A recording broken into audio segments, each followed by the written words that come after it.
It's the Side Quest Podcast.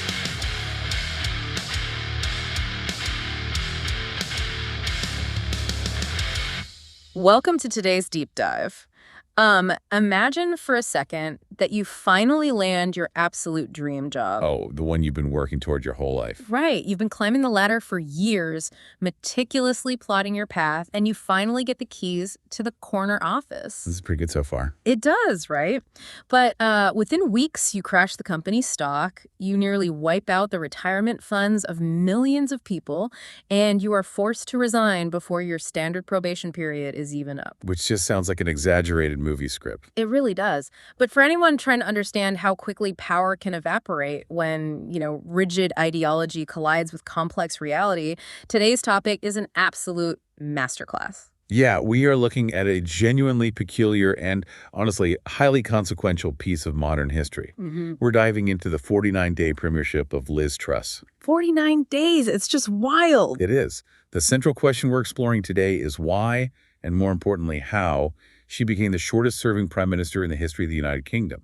And just to be clear right up front, we are looking at this strictly as an economic and historical autopsy. Right. Purely objective. Exactly. Regardless of where you sit on the political spectrum, the math and the mechanisms of what happened in those 49 days provide a fascinating case study in governance. We aren't here to pick political sides at all. No, not at all. Our mission is just to break down the timeline, the psychology, and the hidden financial tripwires that triggered this massive collapse. Because it is a remarkable sequence of events. To understand how a leader can crash a G7 economy so quickly, you really have to look at the operating system of the leader themselves, right? Yeah, you have to ask how they got to a place where they believed their specific plan was just infallible. Let's start right there, actually. Because her origins are, they completely defy the narrative of a lifelong free market conservative. They really do. When you look at her upbringing, she wasn't born into a traditionalist right-wing family at all. Far from it, actually. Mary Elizabeth Truss was born in 1975 to parents who were firmly on the left of the political spectrum. Her mother was a passionate activist with the campaign for nuclear disarmament. So we're talking serious left-wing activism. Oh, yeah. As a child in the late 70s and 80s, young Liz was literally taken on anti-nuclear marches and even protests against Margaret Thatcher. Which is just wild considering she would later, ride in a tank wearing a fur hat, deliberately mirroring an iconic photo of Thatcher. Yeah, the visual irony is pretty stark. So she has this highly left-wing upbringing. Then at age 12, her family moves to Canada for a year. And the sources point to this as a formative moment because she apparently thrived in the Canadian school system. She did. She praised its competitive, sort of good-to-be, top-of-the-class ethos. And that Canadian experience created a really sharp contrast in her mind. Because of what happened when she got back to England, right? Exactly. When she returned, she attended a comprehensive school in Leeds called Roundhay. And years later, as a senior politician, she repeatedly criticized this school. Right. She built this whole narrative that she saw pupils being let down by low expectations and a lack of rigor. But the people who were actually there completely disputed that narrative. Yeah, didn't her former classmates and teachers publicly push back on that? They did. Several of them called her account an unfair caricature. They remembered the school as perfectly ordinary, successful, and really supportive. It's almost like she reverse engineered a tragic bootstrapping backstory to fit her later political persona. That's certainly how her critics viewed it. Yeah. But then she goes to Oxford in 1993 to study philosophy, politics, and economics at Merton College. Which is the classic breeding ground for British prime ministers. Exactly. But she wasn't hanging out with the young conservatives there either. She actually became president of the Oxford University Liberal Democrats. Wow. Yeah, she advocated for legalizing cannabis. And at a 1994 conference, she gave a speech calling for the complete abolition of the monarchy. She literally declared, "We do not believe people are born to rule." Wait, she wanted to abolish the monarchy? She did. Yet by the time she graduated in 1996, she had pivoted entirely and joined the Conservative Party. See, I struggle to wrap my head around that. You don't just gently evolve from wanting to abolish the Queen to becoming the poster child for traditionalist conservatism. It's a massively. It's not just a change of mind, it's adopting an entirely new reality. Did she ever explain how that happens? She's never offered a deep philosophical explanation for that pivot, actually. Usually she just states that her views evolved as she got older. But if you listen to the observations of her contemporaries, People who knew her back then, a very specific psychological pattern emerges. What kind of pattern? Well, the defining trait of Liz Truss wasn't a specific philosophy she was born with. It was supreme, almost overwhelming self-belief, coupled with a restless hunger for change. Interesting. So it's more about her personality than the specific politics. Precisely. Whatever ideology she held at any given moment, she leaned into it with absolute religious fervor. She completely outran nuance. I mean, she didn't do half measures or caveat her beliefs. Which, to be fair, makes perfect sense in the context of modern politics. Nuance doesn't go viral. No, it really doesn't. If you stand on a stage and say, well, the macroeconomic picture is incredibly complicated, nobody cheers. But if you pound the podium with absolute unyielding certainty, you get a standing ovation. That is so true. Modern politics often rewards blind confidence over quiet competence. And that unyielding certainty is exactly what propelled her up the ministerial ladder. Right. So she works in the private sector for a bit, then enters parliament in 2010. Yes, and she immediately faced a massive hurdle when local party members in her safe seat, who the press dubbed the turnip Taliban, tried to oust her over a past affair. But she survived that, right? She did. Her sheer refusal to back down allowed her to survive. And from 2012 to 2021, her rise was meteoric. She held a dizzying array of cabinet posts like education, environment, justice, the treasury, international trade, and foreign secretary. She was everywhere. But along the way, she definitely left an eccentric impression. I mean, during her time at the Environment Department, she gave that now infamous speech about cheese and pork exports. Oh, the cheese speech. Yes. She paused dramatically and declared, "We import 2/3 of our cheese. That is a disgrace." The delivery was so halting and bizarre, it became internet fodder for years. It was a massive meme. But behind those viral moments, her core ideology was calcifying. In 2012, she co-authored a controversial pamphlet called Britannia Unchained with Kwasi Kwarteng and others who would later form her inner circle. And what was the thesis of that pamphlet? It laid out her unshakable diagnosis that Britain's problem was a lack of hard work, excessive regulation, and punitive taxes. Right. They even went so far as to call British workers among the worst idlers in the world. Wow, that is a bold statement to make about your own voters. It really is. So that brings us up to the summer of 2022. Boris Johnson's government collapses under the weight of endless scandals. The Conservative Party needs a new leader, which automatically means the UK gets a new prime minister. Right. And it comes down to a runoff between Liz Truss and Rishi Sunak. During that leadership contest, Sunak was waving massive red flags about her economic plans, wasn't he? He was. Truss was promising enormous unfunded tax cuts. Sunak explicitly warned that enacting massive tax cuts during a period of soaring global inflation was a fairy tale that would completely spook the financial markets. Wait, hold on. A tax cut is usually red meat for conservative markets, right? Generally, yes. Why would Sunak, who was a former chancellor himself, warn that the financial sector, like the ultimate capitalists, would panic over a government lowering taxes? Because of the macroeconomic environment at the time. In the summer of 2022, inflation was rampant, driven by post-pandemic supply chain issues and the war in Ukraine. Okay. When a government slashes taxes without cutting spending, it pumps billions of pounds of extra demand into an economy. In a high-inflation environment, pumping demand is like pouring gasoline on a fire. Ah, I see. Sunak knew the markets would see that as dangerously irresponsible. But her message of unapologetic tax cuts was exactly what the Conservative Party membership wanted to hear. Which brings up a glaring structural issue from the sources. Yeah, the mandate issue. Right. She trailed Sunak among her own members of parliament. She actually lost the vote among the MPs who had to work with her day in and day out. Yeah, she was ultimately chosen by just 57% of the wider Conservative Party membership. That's roughly 81,000 people. How does a group the size of, like, a neighborhood homeowners association get to decide the fate of a massive G7 economy? It really highlights the extreme danger of what political scientists call a wafer-thin mandate. You have a leader chosen by a very narrow self-selecting electorate that leans heavily to the economic right. And they loved her radical message. They did. But because she didn't have the backing of the broader public or even her own parliamentary colleagues, there was a massive mismatch between her mandate and the actual reality of governing. So she enters Downing Street with zero reservoir of goodwill, a tiny mandate, and a massive radical plan. And the timing of what happens next is just Shakespearean. It really couldn't have been worse. She takes office on September 6, 2022. 2 days later, Queen Elizabeth II dies. Yeah, and the death of the monarch effectively froze the government for 10 days of national mourning.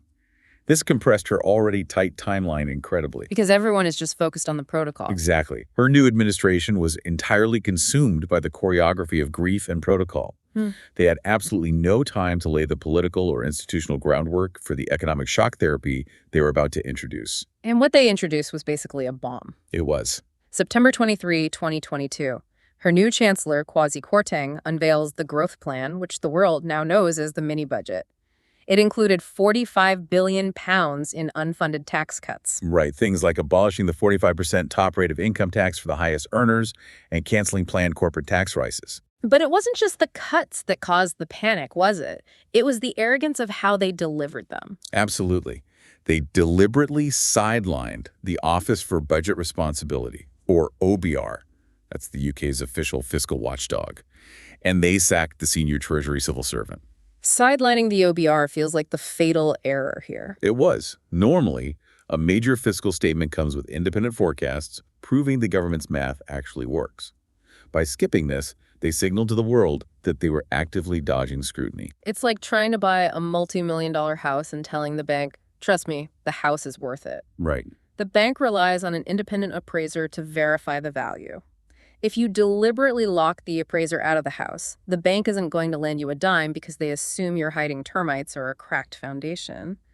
The OBR is the appraiser in this scenario. That is the perfect analogy. The global markets were the bank, and Truss locked out the appraiser. And let's look at the mechanics behind the market's reaction, because we have to put those tax cuts into the context of inflation. Okay, let's get into the math. In August 2022, UK inflation was running at 9.9%. To fight that, the Bank of England was raising interest rates, which is a process called monetary tightening. Right. But at the exact same moment, Truss and Kwarteng inject £45 billion of unfunded tax cuts, which is fiscal loosening. So they were slamming the gas pedal and the brake pedal at the exact same time. Pulling the economy in completely opposite directions. To global investors, seeing a government intentionally bypass independent scrutiny while fighting its own central bank told them the UK had abandoned financial reality. Which is terrifying for an investor. Exactly. So investors suddenly demanded a much higher risk premium to lend money to the UK government. Okay, I need to stop you there, because this is where the political misstep spirals into a full-blown financial crisis, right?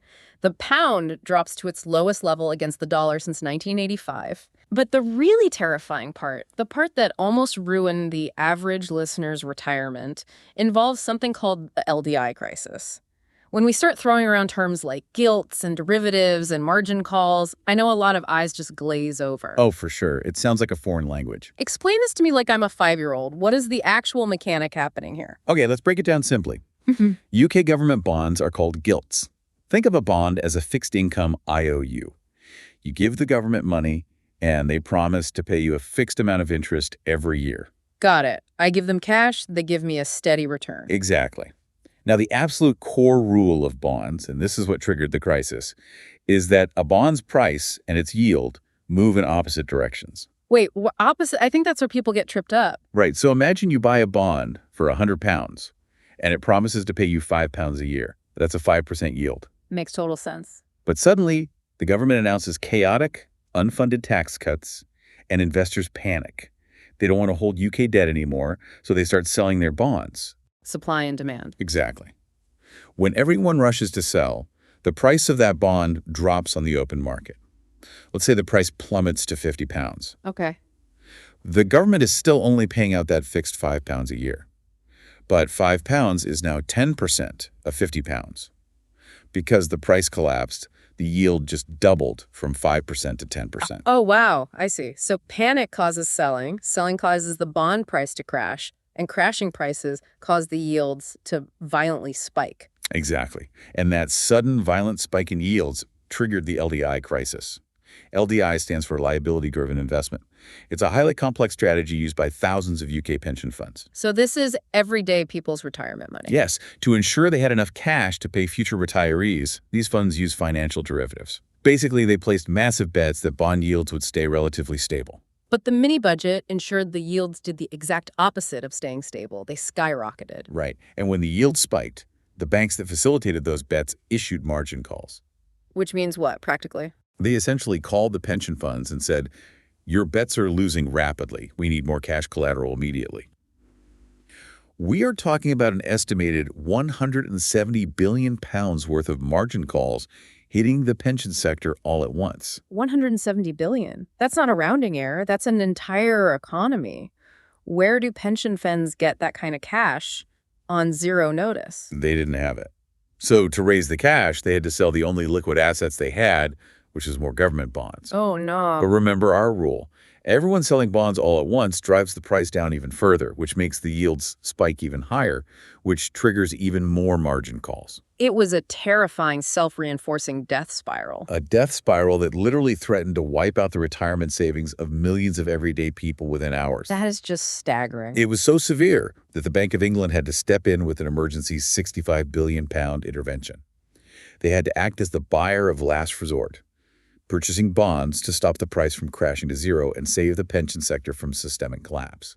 So they were forced to print money to stabilize the bond market while simultaneously trying to raise interest rates to fight inflation. Yeah, it was an unprecedented, almost contradictory position for a central bank to be in. And that intervention marks the spectacular, humiliating beginning of the end for Liz Truss, doesn't it? The retreat is stunning in its speed. It was incredibly fast. By October 3, just 10 days after the mini-budget, she is forced to scrap the most toxic part of the plan, the tax cut for the wealthy.